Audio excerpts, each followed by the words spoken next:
ট্রাম্পের শান্তি পর্ষদের স্থায়ী সদস্য হতে আগ্রহী দেশকে দিতে হবে $100 কোটি।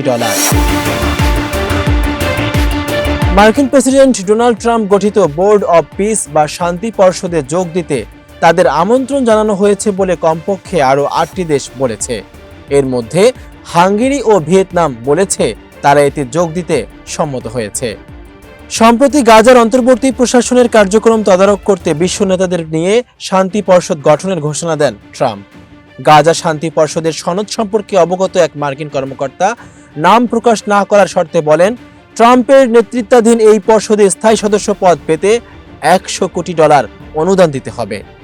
3 বছরের জন্য নিয়োগপ্রাপ্ত সদস্যদের ক্ষেত্রে কোনো আর্থিক অনুদান দেওয়ার বাধ্যবাধকতা নেই। সনদটি এখনো প্রকাশ করা হয়নি। ওই কর্মকর্তা বলেছেন, সংগৃহীত অর্থ গাজা পুনর্গঠনে খরচ করা হবে। এতক্ষণ বার্তা বৈঠকের সাথে থাকার জন্য ধন্যবাদ। নতুন নতুন তথ্য ও সংবাদ পেতে বার্তা বৈঠকের ইউটিউব চ্যানেল এবং ফেসবুক পেজের সাথেই থাকুন।